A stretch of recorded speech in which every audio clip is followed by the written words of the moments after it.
교회 소식 말씀드리겠습니다. 지금 구역별로 성경 통독하셨던 부분을 녹음해서 우리 온 교우들의 목소리를 모아서 성경을 만들자. 이제 저희가 봄에는 썼잖아요. 우리 가을에는 성경을 음성으로 만들어 보자라고 계획을 하고 지금 구역에서 진행하고 있습니다.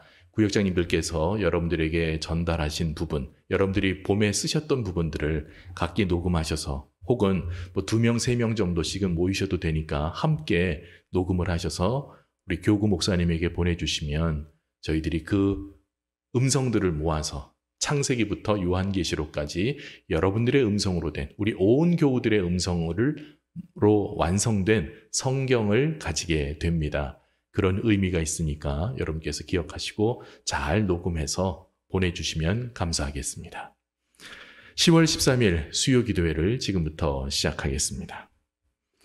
오늘 우리에게 주신 하나님 말씀은 시편 19편 7절로 14절의 말씀입니다. 여호와의 율법은 완전하여 영혼을 소성시키며 여호와의 증거는 확실하여 우둔한 자를 지혜롭게 하며 여호와의 교훈은 정직하여 마음을 기쁘게 하고 여호와의 계명은 순결하여 눈을 밝게 하시도다. 여호와를 경외하는 도는 정결하여 영혼까지 이르고 여호와의 법도 진실하여 다 의로우니 금 곧 많은 순금보다 더 사모할 것이며 꿀과 송이꿀보다 더 달도다. 또 주의 종이 이것으로 경고를 받고 이것을 지킴으로 상이 크니이다. 자기 허물을 능히 깨달을 자 누구리요? 나를 숨은 허물에서 벗어나게 하소서. 또 주의 종에게 고의로 죄를 짓지 말게 하사 그 죄가 나를 주장하지 못하게 하소서. 그리하면 내가 정직하여 큰 죄과에서 벗어나겠나이다. 나의 한 반석이시오 나의 구속자이신 여호와여, 내 입의 말과 마음의 묵상이 주님 앞에 연락되기를 원하나이다. 아멘. 안녕하셨습니까? 자주 뵙지 못하고 새벽에도 극히 일부의 숫자만 7명, 8명밖에는 나올 수 없어서 그렇게 정말 안타까운 마음으로 한 주 한 주를 보내고 있는데요. 온라인으로 만나는 이 상황 속에서도 여러분들께서 말씀해 주시는 은혜와 위로와 또 능력이 함께 하시기를 간절히 바랍니다. 자, 오늘 시편 19편은 우리가 읽어보셔서 알겠지만 다윗의 시편이고 또 우리가 많이 들어봤던 귀에 익숙한 그러한 말씀들입니다. 자, 이 말씀 속에서 우리가 기억해야 될 것은 정말 우리는 죄 때문에 죄와 그 허물 앞에서 우리는 자유한가? 죄와 자유의 관계는 무엇일까? 오늘 이 마지막 절 14절 말씀을 보시면 나의 반석이시요 나의 구원자이신 여호와여, 하나님을 향해서 구원자와 구속자라고 부르고 있지만 또 율법이 완전하다고 7절에서는 말하고 있지만 그러나 그 율법을 지키는 다윗이 완전했느냐? 하나님을 구속자로 그리고 구원자로 부르는 다윗이 완벽하게 살았느냐? 우리는 그 인생을 보며 아쉬운 부분을 기억하고 있습니다. 여러분, 율법이 또 나의 반석이 나의 구원자라고 표현하는 오늘 본문 7절과 14절의 이 말씀을 보면서 율법이 과연 완전하냐? 다윗이 고백하는 것처럼 율법이 완전해서 우리가 그 율법 안에서 진짜 자유를 얻을 수 있느냐? 못하잖아요. 성경이 그것을 증거하고 있고 우리의 삶이 그것을 증거하고 있고 우리가 말씀 앞에서 완벽하지 못하다는 것을 누구보다 잘 알고 있어요. 그래서 우리는 여호와의 완전한 율법을 가지고 있으면서도 우리는 완전하게 살지 못하고 나의 반석이요 나의 구속자라고 하나님을 고백하면서도 그 안에서 우리는 항상 머물지 못해요. 왜냐하면 그 자리에 있어야 구원이고 그 자리가 있어야 반석인데 우리는 그 반석을 떠난단 말이에요. 하나님의 구속을 지키지 못한다는 거죠. 하나님이 붙들고 계신데 우리를 꽉 붙잡고 계신데 거기서 자꾸 미끄러운 생선처럼 빠져나가려고 한단 말이에요. 여러분, 믿음의 여정이 뭐냐라고 물어보신다면 믿음이 뭡니까? 물론 여러 가지로 표현할 수 있죠. 히브리서 11장 1절의 말씀은 바라는 것들의 증거, 보이지 않는 것들의 실상이고 바라는 것들의 증거라고. 우리는 그런 사전적인 대답을 할 수 있습니다. 그러나 정말 믿음이 뭐냐, 믿음 생활이라는 것이 뭐냐라고 물으신다면 하나님의 말씀 앞에서 내가 드러나는 과정이에요. 내가 드러나는데 좋은 모습만 드러나면 좋겠지요. 그런데 좋은 모습도 물론 있겠지만 열심히 하고 책임감 있게 하고 맡은 건 잘하는 그런 좋은 성품도 있겠지만, 그러나 내가 얼마나 부족하고 얼마나 흠이 많은 존재인지를 알게 되는 것, 이게 결국은 믿음의 여정이에요. 다윗이 하나님이 주시는 능력으로 골리앗을 쓰러뜨리고 전쟁에 나가서 승리하고, 사울이 그렇게 죽이려고 쫓아다녔지만 요리조리 잘 피해서 살아나고, 그것만이 다윗에게 있어서 믿음의 여정이 아니라 밧세바와 불편한 일을 겪고, 그리고 그 부끄러운 일 앞에서, 그 죄를 지적하는 선지자 앞에서 눈물을 흘리고 회개를 하며 정말 그 죄를 가슴 아파하는 그 행위도 사실은 다윗에게 있어서 믿음의 여정이라는 거예요. 그것도 믿음의 여정인 거죠. 죄 짓고 회개하고 돌아오고 깨지고 실패하고 절망하고 내가 이것밖에는 안 되는구나, 죄 앞에서 내가 이렇게 약한 존재구나, 그것을 알아가는 과정이 사실은 믿음의 여정인 거죠. 가정도 마찬가지예요. 해보지 않으면, 그 과정을 겪어보지 않고서는 몰라요. 옆에서 보는 거하고 실제로 그 속에 들어가서 하는 거하고 다르단 말이에요. 오징어 게임, 요즘 유행한다는 드라마의 대사이기도 한데, 겉에서 보는 거하고 그 속에 들어가는 거하고 달라요. 결혼하는 청년들, 결혼 준비, 남들 결혼하는 거를 지켜보는 거하고 내가 결혼의 당사자가 돼서 그것을 준비하는 거하고 달라요. 어마어마하게 달라요. 옆에서 보는 거는 쉬워요. 그냥 그렇구나 하고 슬쩍슬쩍 넘어갈 수 있는 거. 쉽게 보이는데 정말 그 속에서 내가 주인공이 돼서 신랑이 되고 신부가 돼서 그 길을 준비하려면 여간 어렵고 힘든 일이 아니에요. 해봐야 아는 거예요.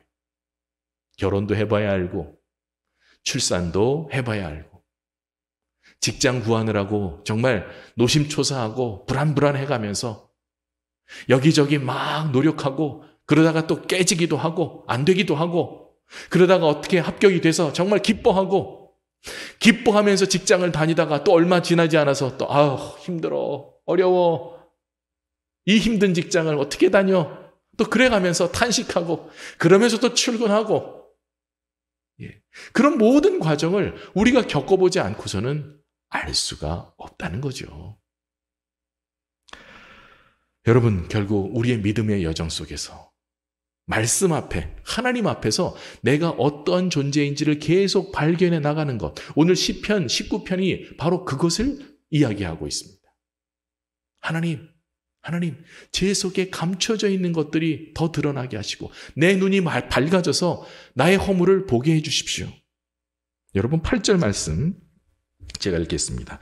여호와의 교훈은 정직하여 마음을 기쁘게 하고 여호와의 계명은 순결하여 눈을 밝게 하도다. 눈이 밝아져요. 눈이 밝아지면 그 눈으로 뭐를 해야 되느냐? 다른 사람 눈 속에 있는 티를 찾으려고 할 것이 아니라 내 속의 허물을 발견해야 되는 거예요. 눈이 밝아진 사람은 다른 사람 눈 뭘 어떻게 하겠다는 것이 아니라 내 죄를 발견하는 것. 결국 자신의 약함을 보게 되는 것이 진정 눈이 밝아진 자의 모습인 것이죠. 내가 얼마나 부끄럽구나, 내가 얼마나 추하구나, 내가 얼마나 죄 앞에서 약하구나, 내가 선을 행하고자 하는 마음은 있지만 그런 생각도 안 가진 것은 아니지만 가지고 있으면서도, 그런 생각을 하면서도, 계획을 세우면서도 그쪽으로 나가는 힘은 내가 굉장히 부족하구나 라고 하는 것을 깨닫는 것, 그것이 바로 눈이 밝아진 자의 모습입니다. 오늘도 여러분들의 눈이 밝아지길 원하십니까? 그 밝아지기 원하는 것이 멀리 보고 누군가의 허물을 찾아내고 그것이 아니에요. 그것은 우리가 눈이 밝아질 이유가 없는 거예요. 우리가 눈이 밝아져야 한다면 그것은 결국은 내 죄를 발견하고 내 모습, 하나님 앞에서 드러나야 할 내 모습. 마치 뭐 이렇게 입가에 묻히고서도 누가 말해주지 않고 거울 보지 않고 모른 채 뭘 묻히고도 그냥 아무렇지도 않게 살다가 아차 여기 뭐가 묻었구나 라고 하는 것을 깨닫게 되는 것처럼 내 허물을 발견하는 거예요. 12절 말씀을 보시면 성경은 이야기합니다. 자기 허물을 능히 깨달을 자 누구리요 나를 숨은 허물에서 벗어나게 하소서. 사람이요 다른 사람의 죄는 참 잘 보는데 자기 허물을 깨닫는 것은 어렵죠. 타산지석, 다른 사람의 상황을 보면서 그것을 나의 경우로 받아들이고 내가 더 긴장하고 믿음으로 살려고 노력해야 되는데 그냥 남의 이야기는 그냥 쉬운 이야기거리예요. 재미있는 이야기거리예요. 그걸로 끝나요. 막 웃고 떠들고 뭐 욕하고 뭐 간혹 안타깝네 하고 혀는 몇 번 찰 수 있지만 그걸로 끝. 그것이 나의 삶에 영향을 미치지 못한다는 거죠. 그런데 성경은 자기 허물을 깨달아야 된다는 거죠. 능히 깨달을 자가 누구리요 하지만 그럼에도 불구하고 우리들이 그것을 죄를 깨달아야 된다는 거예요. 그러면서 이야기하죠. 나를 숨은 허물에서 벗어나게 하소서. 그 숨은 허물이라고 하는 것은 허물이 숨는 게 아니에요. 죄가 숨는 게 아니에요. 내가 그것을 죄인지도 모르고 어떤 때 진짜 알 때도 있죠. 알고 있는 죄를 숨기기도 하고 죄가 스스로 숨어요. 제가 창세기의 사람들 할 때 첫 시간에 말씀드린 거 여러분 기억나세요? 아담과 하와가 선악과를 따먹으니까 자신들이 벗은 것을 알게 됐어요. 그 다음에 한 일이 뭐죠? 나뭇잎으로 부끄러운 부분을 가리고 하나님을 피해서 숨어요. 죄를 지으니까 그 죄 자체가 하나님으로부터 자꾸 멀어지게 하는 거예요. 하나님 저 여기 있어요. 하나님이 아담아 너 어디 있느냐 찾기 전에 아담이 먼저 하나님 오늘은 안 오세요? 오늘 어디 계세요? 아마 그리고 하나님을 찾았을 거예요. 그런데 죄를 짓고 나니까 하나님의 낯을 피해서 숨어요.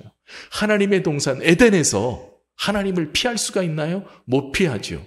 우리는 지금은 뭐 하나님 눈을 피할 수 있나요? 지금도 못 피하죠. 그런데 우리는 자꾸 죄 때문에 하나님을 등지고 숨는 거예요. 학교 다닐 때 시험 성적이 부끄러우면 부모님 보여드리기가 좀 죄송하기도 하고 이걸 저희 어렸을 땐 또 그거 뭐 보여주고 부모님 도장 받아오고 사인 받아 그런 것도 있었어요. 참, 성적표에 또 뭐 이렇게 부모님 확인하고 도장 받아오는 게 있었어요. 예. 지금은 글쎄 우리 애들이 안 갖고 와서 제가 잘 모르겠어요.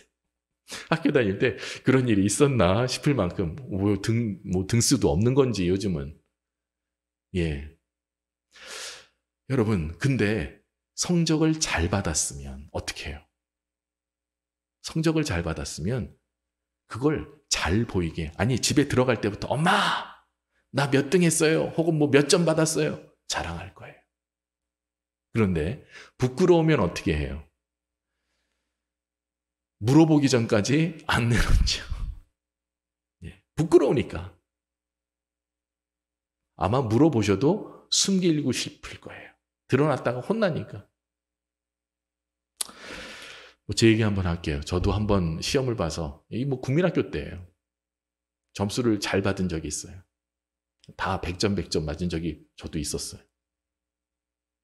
그걸 받아가지고 현관 앞에다 제가 시험지를 깔아놨잖아요. 내가 봐도 잘한 것 같았어요. 그 다음부터는 별로 제가 만점은 못 받았는데 하여튼 제가 100점짜리 시험지를 100점이라고 쓰여 있는 거를 현관 앞에다 신발 벗고 들어오면 바로 보일 수 있는 곳에다가 시험지를 쫙 늘어놨잖아요. 그 기억이 지금도 나요. 몇 번 없어서 그랬다니까요. 몇 번 없어서. 자랑하고 드러내고 싶어요. 죄는 숨기고 싶어요. 그래서 죄가 숨는 거예요. 죄 자체가 하나님을 피해서 숨는 거예요. 우리 가족들 사이에서도 뭔가 부끄러운 일이 있으면 피하고 싶잖아요. 얼굴 마주치는 게 막 불편하잖아요. 죄 때문에 그래요. 죄는 분리예요. 죄 지으면 하나님과의 분리예요. 하나님의 부재, 그것이 죄고 그것이 어둠이에요. 여러분, 우리 속담에 등잔 밑이 어둡다라는 말이 있어요. 등잔 밑이 어둡지. 그래, 당연히 등잔 밑은 어둡지요. 그런데 그것을 우리 성도들의 삶과 연결 지으면 우리는 등잔 밑도 어둡지 않게 해야 돼요. 등잔 밑이 밝아야 돼요. 내 속이 더 정직하고 바르게 드러나야 돼요. 그게 우리가 살아가야 할 삶의 자세예요. 등잔 밑도 환하게. 등잔 밑이, 속담은 등잔 밑이 어둡지만, 그러나 여러분, 우리의 믿음은 등잔 밑이 환하게, 내 속이 환하게, 내 중심이 하나님과 멀어지지 않도록 살아가는 것이, 그것이 우리가 살아가야 할 삶의 자세입니다. 마지막으로 우리는 말씀이 주시는 자유가 있어요. 말씀과 은혜 안에서 우리는 자유를 누릴 수 있어요. 그런데 제가 시작할 때 말씀드린 것처럼 나의 반석, 나의 구속자, 그 여호와를 우리가 고백한다면 그 반석을 떠나면 안 돼요. 말씀과 은혜를 떠나서는 안 돼요.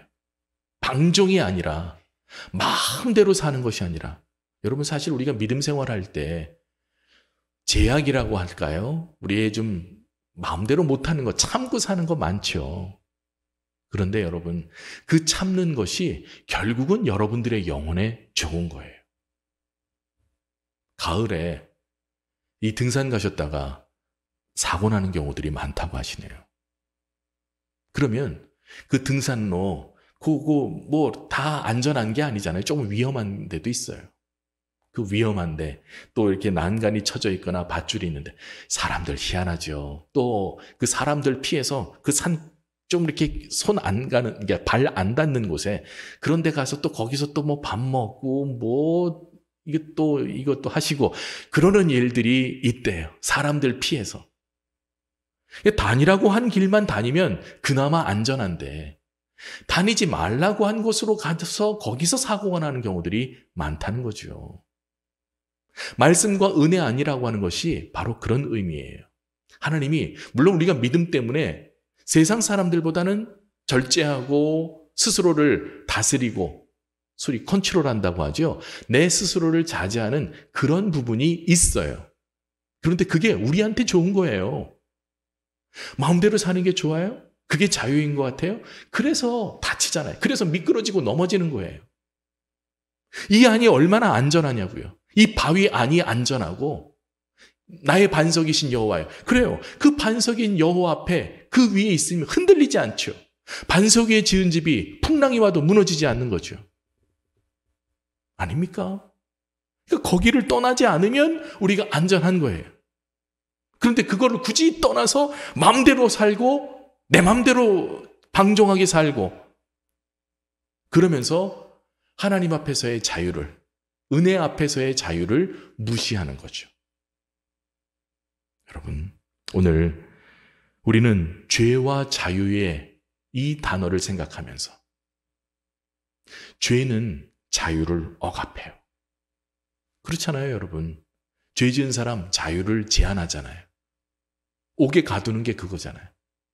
밖에 있을 때는 마음대로 하는데 마음대로 돌아다닐 수도 있고 물론 돈이 있어야 먹지만 이것저것 내가 원하는 대로 먹을 수도 있고 하지만 감옥에 있을 때는 그럴 수가 없잖아요. 자유를 제한해요. 누구를? 죄 지은 사람을. 죄와 자유는 항상 긴장이에요. 오늘 여러분들이 이 긴장을 기억하시고 나의 반석, 나의 구속자이신 하나님, 그 안에, 그 반석 위에 머무는 자유와 기쁨, 주의 말씀 안에 머무는 자유와 기쁨을 항상 누리시는 저와 여러분 모두가 되시기를 바랍니다. 두 번째로 13절 말씀을 제가 받들어 읽겠습니다. 또 주의 종에게 고의로 죄를 짓지 말게 하사 그 죄가 나를 주장하지 못하게 하소서. 그리하면 내가 정직하여 큰 죄과에서 벗어나겠나이다. 죄는 인간을 다스립니다. 말씀이 우리를 다스려야 되는데 죄를 지으면 그 죄가 우리를 다스려요. 성령이 충만하면 성령이 우리를 다스려요. 바울이 전도여행을 갈 때 아시아로 가고자 했다. 바울이 가고자 하는 방향이 있었어요. 지금의 터키 지역이에요. 그런데 성령님이 환상 가운데 바울을 불러서 마게도냐로 그리스 지방으로 그 방향을 바꾸죠. 바울은 성령의 지배를 받고 성령을 따라 살았던 사람이에요. 자기가 가고자 하는 방향이 아니지만 그 순간 성령이 바울을 다스리고 바울을 지배했던 것이죠. 그러니까 성령의 뜻에 순종했던 거예요. 그런데 여러분, 죄를 지으면 그 속에 정말 우리를 다스리는 죄에도 능력이 있어요. 성령만 능력이 있는 것이 아니라, 말씀만 능력이 있는 것이 아니라 죄도 능력이 있는데 어떤 능력이냐? 로마서 7장 21절 말씀을 제가 읽겠습니다. 그러므로 내가 한 법을 깨달았노니 곧 선을 행하기 원하는 나에게 악이 함께 있는 것이로다. 로마서 7장. 이 21절 그 이후에 8장 직전까지 그 바울의 내적인 갈등을 참 적나라하게 표현을 하고 있어요. 내 속에 또 다른 내가 있더라. 성령을 따라 살고 말씀을 따라 살려고 하는 그런 마음이 있어. 그게 거짓이 아니야. 그게 진심인데, 그런데 그 진심을 가지고 있는데도 내 마음속에 또 다른 내가 자꾸 야, 그거 하지 말고 이거 해. 그러면서 내 속에서 둘이 싸운다. 마음으로는 하나님의 법을, 성령의 법을 따르고, 근데 이 육신으로는 육신이 좋아하는 게 있어요. 바울에게 있어서 육신적인, 세상적인, 더 적나라하게 세속적인 그런 나가 내 자신의 모습이 있더라는 거죠. 성령 충만한 바울에게도 있더라는 거예요. 여러분, 이 두 마음의 갈등은요, 오래 믿었다고 그 갈등에서 자유스러워지는 게 아니에요. 나이가 들었다고 해서 여기에서 자유로워지는 것이 아니에요. 많이 가질 만큼 가졌기 때문에 이런 욕심에서 자유스러워지는 게 아니에요. 여러분, 이게요, 가지기 시작하면 더 하는 게 그게 욕심이에요. 만족이 없어요, 만족이. 만족이 없다는 게 문제예요. 그래서 내 속에 둘이 자꾸 싸워요. 제가 언제 한번 말씀드렸어요. 착한 늑대가 있고 나쁜 늑대가 있다. 이제 오늘 이 두 마음 싸우고 있는 우리 모습, 바울이 이야기하는 것과 똑같은 거예요. 자, 좋은 늑대가 있고 나쁜 늑대가 있는데 둘이서 싸우면 누가 이기느냐? 제가 한번 설교 시간에 말씀을 드렸어요. 누가 싸워요? 좋은 늑대가 이길까요? 나쁜 늑대가 이길까요? 나쁜 늑대가 더 싸나워서 좋은 늑대를 이길까요? 아니면 목사가 하는 얘기니까 좋은 게 이겨야지, 착한 늑대가 이겨야지, 이런 결론을 자연스럽게 내리시나요? 제가 지난번에 답을 드렸어요. 누가 이긴다? 밥 많이 먹고 주인이 밥을 많이 준 그 늑대가 이긴다. 여러분 속에 지금 그 둘이 있는 거죠. 육신의 내가 있고 성령의 내가 있어요. 그런데 이 둘이 싸우는데 누가 이기게 할 거예요? 여러분이 밥을 많이 준 그 존재가 더 이기게 돼 있어요. 이 밥을 준다고 하는 것은 여러분들이 편들어 준다는 얘기고 여러분들이 거기에 더 집중한다는 얘기예요. 착한 일에, 선한 일에 여러분들이 집중하고 더 노력하면 점점 이 선한 늑대가 힘을 얻어요. 반대로 나쁜 일 혹은 죄의 길, 그런 일에 우리가 신경을 쓰고 더 노력하면 그 늑대가 점점 세지는 거죠. 그래서 싸우면 나쁜 늑대가 이기게 되는 거예요. 결국 그 얘기는 뭐예요? 우리 속에 둘이 싸울 때 분명히 있다. 늘 싸운다. 어제도 싸우고 오늘도 싸우고 내일도 싸울 것이다. 그렇지만 너희가 계속 선한 일에 그 둘이 왜 이렇게 오래 싸우지라고 힘들어하지 말고 그것 때문에 괴로워하지 말고 네 속에 이렇게 왜 다른 내가 이렇게 있어? 선한 일을 하기를 원하는 내 안에 왜 다른 내가 있어? 악한 길을 계획하고 악한 길을 생각하는 이런 내가 왜 있어? 라고 여러분들이 절망할 것이 아니라 자꾸 선한 일에 신경을 쓰고 선한 일에 더 밥을 주라는 거예요. 그쪽 편을 여러분들이 더 들어주면 결국은 선한 생각이 이 육신의 생각이 아니라 성령의 생각이 힘을 얻고 더 점점 우리를 다스리게 되는 것입니다. 여러분, 진정한 회개는 용서 자체보다 행동의 변화가 따라야 합니다. 여러분, 회개 그러시면 회개합시다 그러면 우리 교회도 가끔 그렇게 기도하시는 분들 계세요. 하나님, 알고도 지은 죄, 모르고도 지은 죄 다 용서해 주시고. 그렇죠. 알고도 지은 죄, 모르고도 지은 죄 참 회개기도 편해요. 그 두 가지 안엔 다 들어가지. 어떤 죄든지 다 들어가지. 안 그래요, 여러분? 여러분들이 저도 무슨 죄를 졌든지 알고 지었든지 모르고도 지었든지 그 둘 중에 하나지 뭐가 더 있겠어요, 거기보다. 그거 말고 이 둘 말고 더 있는 게 있다면 저한테 나중에 알려주세요. 없어요. 둘밖에 없어요. 그러면 아마 이 기도 한마디면 우리는 회개를 아주 쉽고 간단하게 끝낼 수도 있을 거예요. 그런데 진정한 회개란 뭐냐? 주님 용서해 주세요. 내가 잘못했으니까 용서해 주세요. 그 말 한마디로 그 회개로 끝나는 것이 아니라 우리가 알아야 고치지, 알아야. 내가 무슨 죄를 졌는지를 알고 그 행동을 고쳐야 된다는 거예요. 다행스럽게도 다윗이 밧세바 외에 또 다른 여인을 취했다. 혹은 그 사이에서 그러니까 부적절한 그러니까 부인은 많았습니다. 다윗도. 부인이 많았다는 것이 아니라 그러니까 부인이 없었다는 얘기가 아니라 많았지만 지금 밧세바가 문제가 된 것은 그 상황이 부적절했잖아요. 우리아라고 하는 사람을 죽이고 억지로 빼앗은 그런 상황이 됐으니까 그것에 대해서 하나님이 다윗의 책임을 물으셨는데 그 다음에는 또 그러면 진짜 나쁜 왕이죠. 다윗이 그러면 안 되지만 어쨌든 성경이 그 사건 이후에 또 다른 남편을 죽이거나 속이거나 억지로 빼앗은 그런 일은 없었다. 이미 그것 자체로도 큰 벌을 받은 거지만 그렇잖아요. 아들 압살롬이 반역을 해갖고 아버지 죽이고 왕 되겠다고 쫓아나오고 자긴 도망가고 예루살렘을 다 버리고 부하들 데리고 도망가고 압살롬이 예루살렘 탁 차지하고 여러분 이 정도면 많이 망한 거죠. 그러나 어쨌든 다윗에게 있어서 또 다른 실수가 없었다고 하는 것 그것은 우리가 성경에서 발견할 수 있는 다행스러움이죠. 행동을 고쳤다는 뜻이에요. 여러분 회개는요. 우리의 행동이 변화되는 것까지 가는 것이 사실은 그게 회개예요.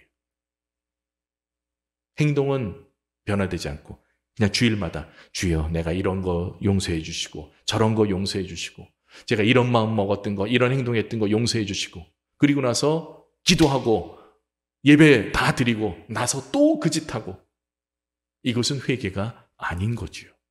엄밀하게 말하면 죄가 주님 앞에서 보혈로 정말 용서받는다는 것이 얼마나 귀한 일이에요. 이 보혈을 우리가 싸구려로 만드는 거예요. 여러분들이 지금 그렇게 신앙생활 하는 게 주일날 와서 회개하고 잘못했습니다 하고 그것을 또 가서 또 저지르고 여러분 주님이 용서해 주실까요? 안 해 주실까요? 용서해 주시죠. 그건 성경의 약속이니까. 예수 보혈, 피공로로 우리가 용서받는 건 사실이니까. 그런데 우리가 행동이 변화되지 않는 것은 예수의 보혈, 보배로운 피라고 하면서 그 피를 아주 하찮게 만드는 거예요. 싸구려로 만드는 거예요.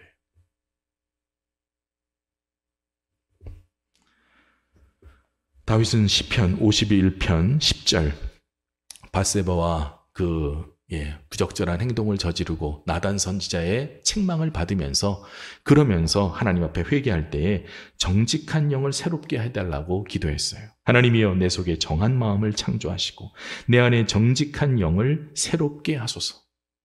주님, 내 속을 새롭게 하셔서 다시는 이런 짓을 저지르지 않게 해달라고. 그 다윗의 간절한 기도가 그 회개의 시편 속에 나타나 있어요.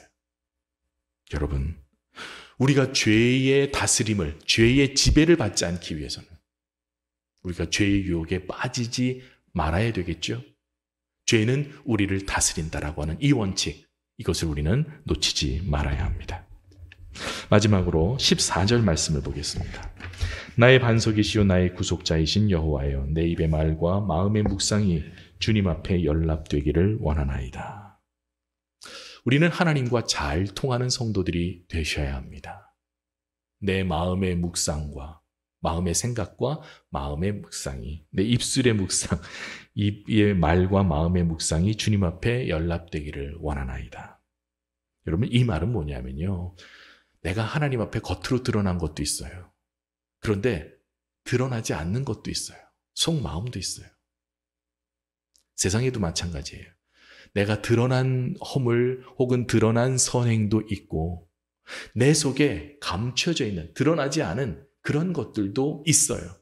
좋은 것도 있을 수 있고 나쁜 것도 있을 수 있어요. 그런데 이 모든 것들이 주님 앞에 연락되기를 바랍니다. 그 모든 것이, 드러난 것과 감춰진 모든 것이 주님 앞에 드러나도, 그것이 하나님과 통해도 부끄럽지 않은 성도들의 삶이 되어야 된다는 거예요.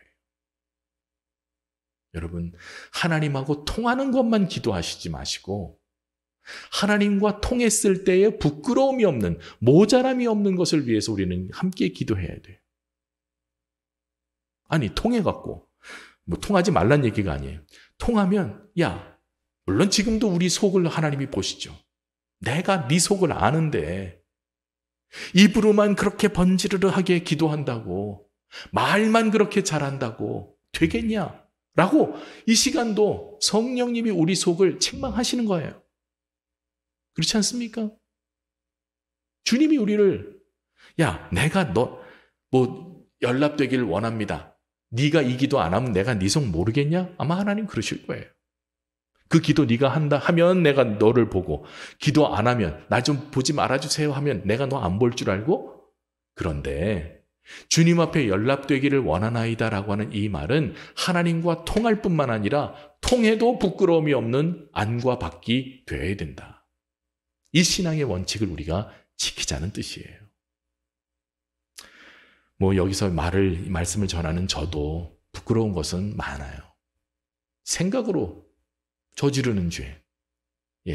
이 손과 발로 실천이 안 됐을 뿐이지 머릿속으로 막 품는 그런 생각들 있죠. 부끄러운 것들 있어요. 그러나 그 부끄러운 것, 그 모든 것이 정말 하나님께 다 드러난다고 우리가 알죠. 아는 것만큼 우리가 그렇게 드러나도 부끄럽지 않는 삶을 살아야 되고요.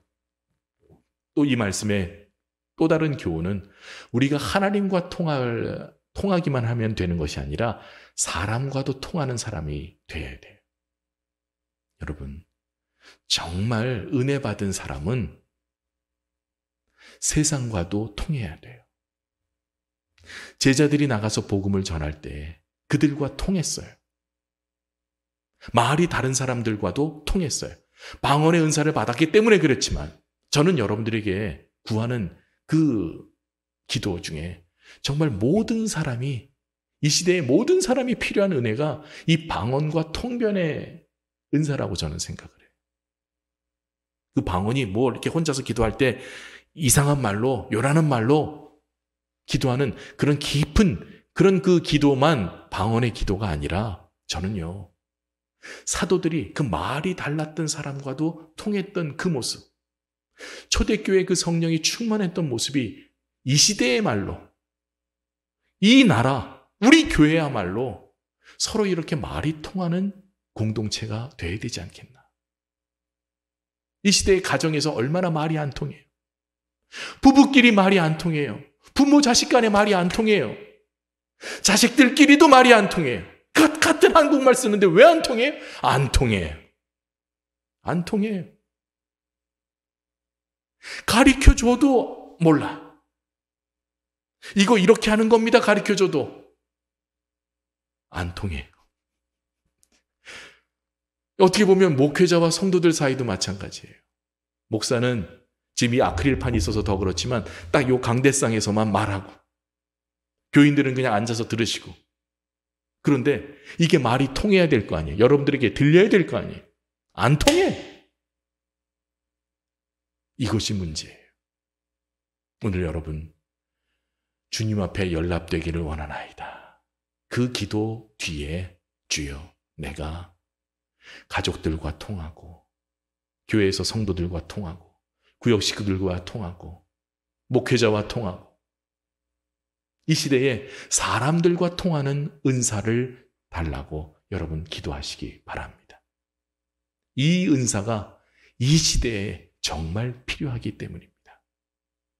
이 기도를 품고 더 하나님 앞에 기도하시면서 하나님을 완전하다고, 반석이시라고, 그분이 나의 구속자시라고 여러분들의 평생 고백하며 믿음의 여정을, 그 안에서 내 자신을 발견하는 그 여정을 이어가시는 저와 여러분 모두가 되시기를 주님의 이름으로 권면을 드립니다. 이제 기도 제목 나누도록 하겠습니다. 자막에 보이는 기도 제목을 가지고 다 같이 함께 기도하겠습니다.